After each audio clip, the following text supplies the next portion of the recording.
So I just wanted to say thank you so much for taking the time to speak with me today. I really appreciate it. Yeah, thank you for asking me. Not at all. Um, I kind of want to apologize right off the bat for having to ask you a few standard questions.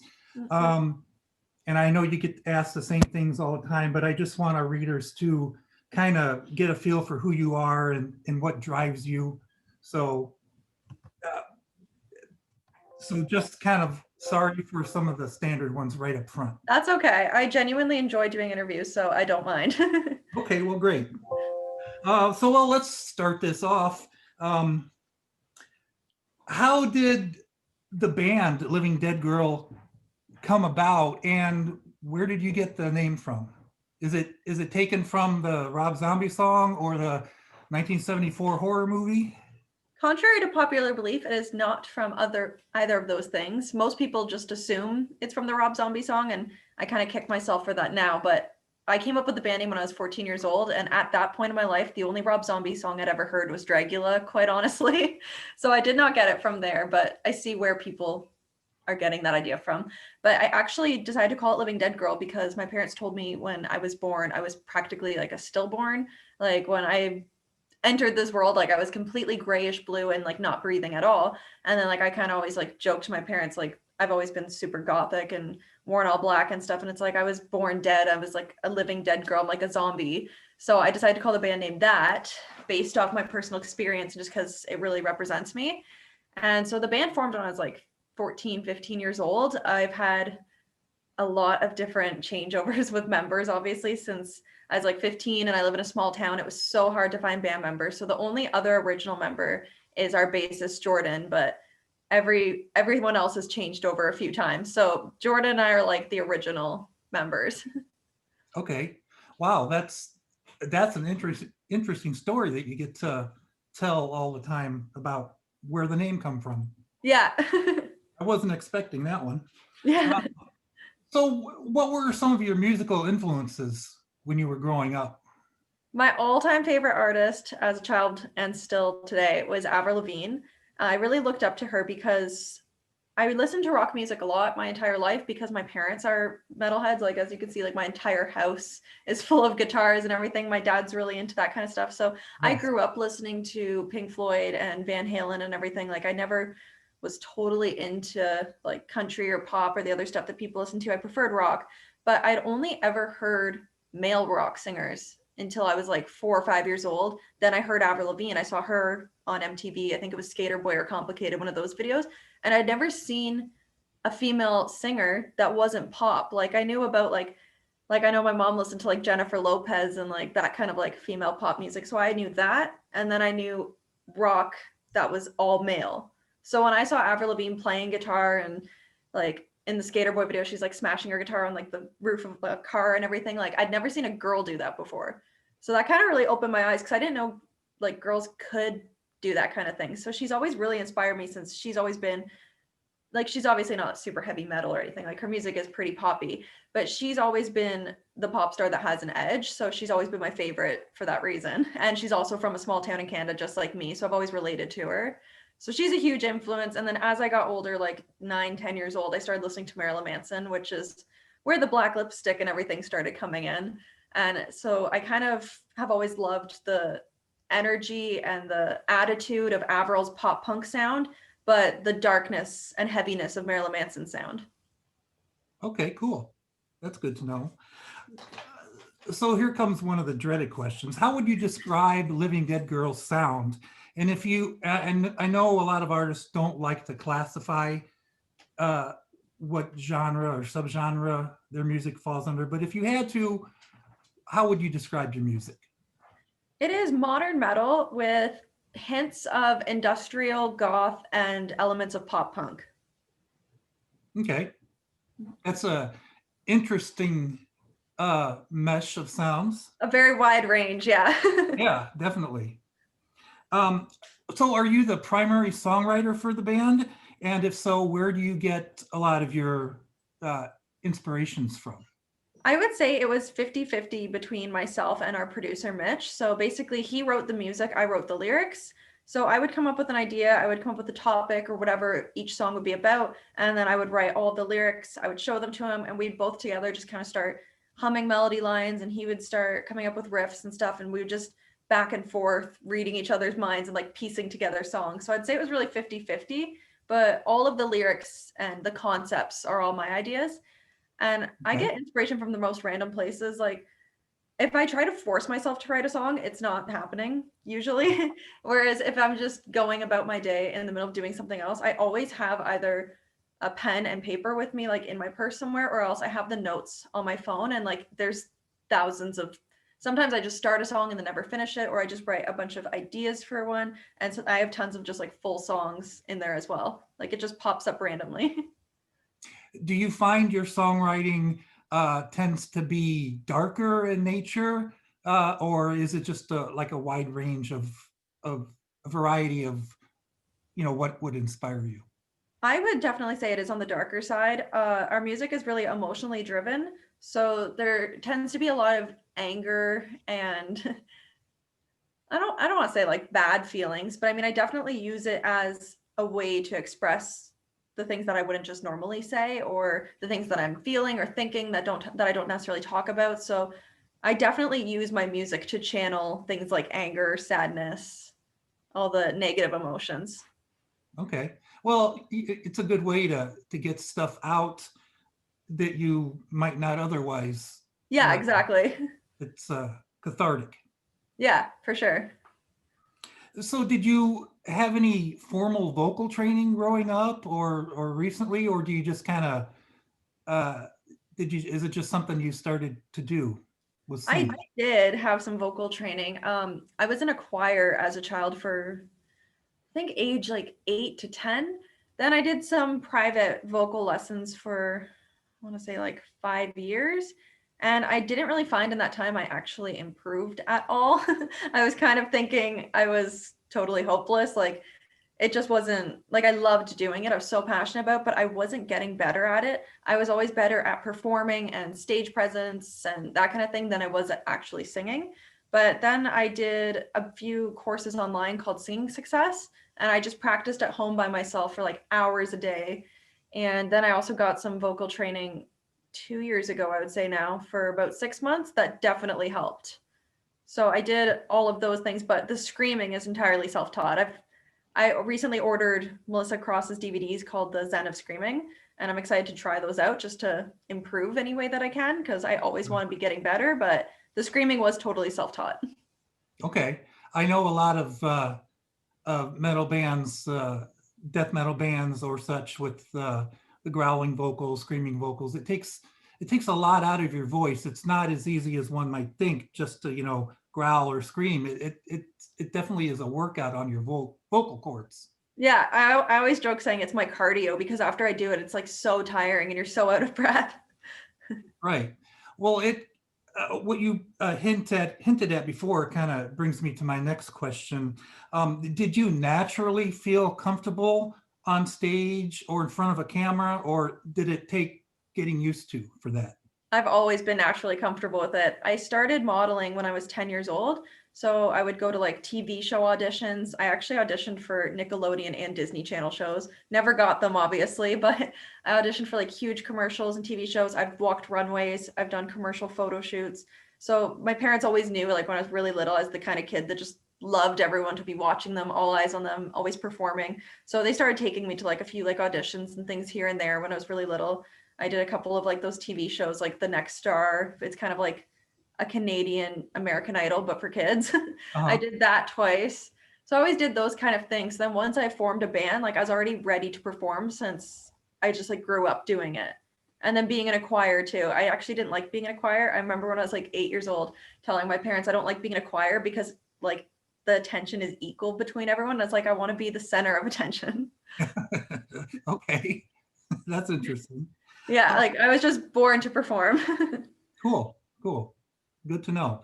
And you had spoke about it a little bit before, but I wanted to ask a little bit about your backing band because I don't know too much about them. And you had mentioned that the members have kind of changed quite a bit. Can you talk a little bit about your backing band, especially on on your upcoming album? We have a really good lineup at the moment. It was more so like a few years ago trying to form it in the first place. It was so hard to find people because, like I said, I live in a small town and stuff, so it was always hard to find people. But now that we have like an established reputation and name and everything, it's so much easier to find musicians when you need them than if like no one has ever heard of you and doesn't know what you're trying to do. But right now, it's actually my boyfriend, John, on guitar. And he actually did contribute to writing, I think, 3 of the tracks on the upcoming album. They are his guitar riffs. So he does my backup vocals live as well. He is a trained opera singer, so he's a great asset to have in any band. He's an incredible Oh, wow. singer. And he's the front man of his own band as well. So he's a very great guitarist and performer all around. And then we have Jordan on bass. He's the other original member. And then we have Ryan on drums, who we started working with in March of last year. So he's the newest member, but he's an incredible drummer. Okay. So we're just a 4-piece at the moment. We're normally a 5-piece, but the plan was like if we were going to go on tour this year, but then pandemic hit and obviously we didn't, we were just going to hire another guitarist. Okay. So right now you're a 4-piece. That's good to Yeah. know. Yeah, Interesting. our music can be done with 4. It does sound better live with 5, but Right. it's just hard to find people in this area. And I was planning on moving and stuff, so we just didn't bother finding another person. And then the pandemic hit and everything. We just never bothered finding another person. Oh, okay. Nice. Well, last week, Living Dead Girl dropped their second lyric video for the title track to your upcoming album, Exorcism. Mhm. Can you talk a little bit about that song and maybe the meaning behind it? It's actually, I like Exorcism better than I like the live. It's to me, I like the tone of that and feel of it a little better. Yeah, Exorcism's more creative for sure. Radio, or like for radio and stuff, Alive is definitely the more commercial one, but I prefer Exorcism as well. Exorcism is one of my favorites on the entire album because I actually wrote and rewrote it and recorded it 3 different times with 3 different producers before I like met Mitch. So he was the 3rd producer actually. So 2 before him. Sorry, I just made that confusing.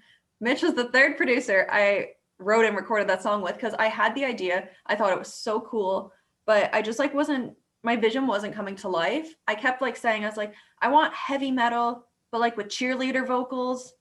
And like, I want it to be really heavy, but equal parts catchy. And I want to be kind of like Avril Lavigne, but heavy metal. And most producers, when they hear that kind of thing, are just like, what are you talking about? Whereas Mitch knew exactly what I meant. Like, he was like, okay, I see what you mean. So he was actually perfect for me to work with. Like, he was the best choice for this album. But so I think Exorcism was just so fitting to be the title track because of all 11 songs on the album, anyone who's heard our album so far says Exorcism is the most me. It like is the best showcase of my personality, my vocal style, my writing style. It just feels the most Molly of all the songs. So it just felt fitting for that one to be the title track. And the meaning behind it is it's kind of like a love song. It's about being in a relationship and just exploring and discovering yourself because so my boyfriend I'm with right now, John, we've been together almost 4 years. I started dating him right when I was 18 and now I'm 22 next month. So like I've been with him like my entire adult life basically. So I kind of wrote the song about that, about just like being with a person where you get to truly be yourself, but like you didn't know that that's the way you were before kind of thing. So it's about like self-discovery, but it's supposed to have a kind of darker twist to it. So it's it's hard to describe. It's very horror movie inspired and there's like the biblical metaphors and stuff, but like at the base of it all, it's a love song. Oh, cool. Interesting. Okay. um, so let me ask you, there's one question. Well, you stated when the Exorcism lyric video came out last week, and I jotted it down and I wanted to ask you about it, that your world is made up of horror influences and biblical metaphors. What did you mean by that? Oh, I just meant like half of me is very gothic, like obsessed with horror movies, gore, special effects, makeup, and Halloween. Like I live and breathe Halloween. It's my favorite thing ever. Like, so part of me is just like a really dark gothic person, but then the other half is very girly and I don't know. So like I was just kind of playing with like the 2 themes of my personality basically. Okay. Cool. Kind of a light and dark duality type of. Exactly, yeah. Nice. Uh, Let me ask you, for a lot of our readers, they're probably going to want to know, what are some of your favorite horror movies? And have you always liked horror movies growing up? I did. I started watching them when I was probably like 8 or 9. I kind of stopped watching them for a little bit because they were freaking me out a bit too much. Because I used to always like make a blanket for it and watch them in my room by myself when I was like 13 and home alone. And then I don't know, they just kind of started making me anxious for a little bit. So I kind of took a break from them and became more obsessed with Disney for a while. But I came back around into horror movies. That's the like two personalities right there, like Disney and horror movies. There But you go. so my favorite horror movies. It's gonna sound like not like a true horror fan, but I love the Conjuring series. So like the Conjuring, Annabelle, The Nun, like those ones Yeah, that like they're all released out of order, but there's like an order you're supposed to watch them in. So right. John and I did that last Halloween, and we were like the whole time, like we were just like blown away. We're like, because I'm really into editing and special effects, makeup, and all that kind of thing. So it takes kind of a lot to impress me with movies since I know how it's all done. Sure. Like especially with like makeup and editing and effects and stuff. So those movies I just think are so well done. Like they're not too cheesy. I don't like movies where it shows the demon or the creature too much because I think it ruins it and makes it not scary anymore. Like I Yeah, kind of like when everything's really implied. But like for like old school horror, I always loved the Halloween franchise. nice. Halloween is my all-time favorite film. I'm more of a Besides that, I'm more of a monster person. I like the monster related horror movies Oh yeah, that's John's myself. favorite too. So I like the artwork for the Exorcism Thank you. album cover. It's very cool and it looks nice. Uh, how much influence did you have in creating that, or did you create it all? I created it myself actually. So it's a photo that our manager and celebrity photographer Jeremy Saffer took of me. So it was like a just like a regular studio photo, but then I took it and overlaid it on top of like a stock photo of a church, and then I did like all the actual editing myself. Cool. And as far as this year being, well, actually last year, 2020, being pretty much crap, hopefully 21 won't be as bad. But uh, for Living Dead Girl, how has the COVID pandemic affected you and your band? In a not trying to sound dramatic or self-pitying way, I'd say it kind of ruined everything. Honestly, we were supposed to release the full album last October. We were pitching it to labels. We were planning on touring. There was like, oops, sorry, I just like fell over. um, we were planning on touring. We were planning on shooting music videos. We were planning on going to Los Angeles to film music videos. And it's like the second COVID hit, it's like all of our plans just went down the drain. So we had to like quickly replan everything because we decided to self-release instead. We were shopping with labels and we were actually getting great feedback from them. We had a couple that were actually interested and it was all looking so good. And then it was like, oh, sorry, we actually like in this climate, it's pretty much impossible for us to sign bands. Like there's without touring, we just don't have the budget and blah, blah, blah. So that was kind of heartbreaking to just see like everything we worked for. It's just like now it's not happening. But we decided that's fine. There will always be a second album, a third album. We're always gonna make more music. We can always try again. But for now, we're like, we might as well just press forward the best we can. And so we started making the plan to like self-release and without shows and music videos, it's definitely different. Yes. This year has been terrible for any band, no matter what type of music it is. Um, I feel terrible for anybody that, relies on their band as their main source of income because there's really nothing. A lot of bands they're either doing some type of live streaming show and charging admission for that, or relying on their merch Yeah. to hopefully supplement while until things get better. Yeah. How has Living Dead Girl handled that? I know you have merch, a supply of merch stuff. How has that gone? Yeah, that's actually been going quite well. So I'm grateful for that. I'm trying to really expand our merch line because I've always found it kind of, I don't want to like be dramatic, be like frustrating, but like normally at a merch table, it's always just like men's cut t-shirts with graphics on it. So like as a girl, they don't fit right. They don't look that good. And like it's just like I don't want 50 t-shirts. I always liked when bands had other stuff. So I really wanted to kind of make Living Dead Girl into a clothing line is kind of the plan for this year, and have like different sorts of things. So I've been making like women's crop tops, swimsuits, underwear, hats. I'm now currently designing shoes. Like I want to get like really creative with it because it's just more fun than selling just t-shirts. Oh, wow. So we're actually, yeah, we're doing pretty well with merch because I think people like that there's more versatility and that there's more variety to choose from. Sure, sure. That's nice. And I know you also had mentioned it before, but because of COVID, you can't tour. Were you planning on, extensively touring around when your album came out, when it was supposed to be back in October?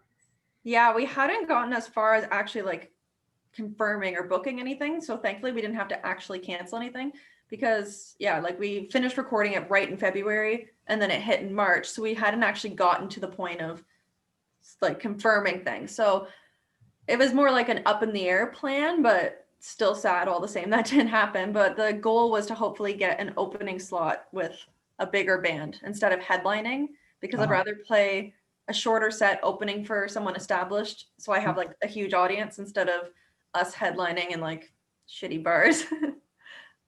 That's the way to do it. Yeah, for That's sure. one thing I ask a lot of bands that I interview. I ask them, would you rather be a headlining band or would you rather open for a larger band? And probably 9 out of 10 times they all say that they'd rather open for a Yeah, larger band because you get greater exposure that way. And for then sure. in time, once your brand builds up and your name gets out there and people know your sound, then the headlining stuff will come. Yeah. It's just not the same. Like we have played headlining shows so far, which is cool that we've even been able to book those. Like we haven't even released an album yet. And we've been playing headlining shows for 3 years, but it's just really not the same when it's headlining and it's in a bar to 200 to 300 people, or I could be opening in front of thousands. So it's just kind of like an obvious choice. Right. So are you still planning on sometime this summer to release Exorcism? Yes. So the plan is for it to come out in June, and I don't think we'll have any more delays. So it's probably set in stone at this point. Nice.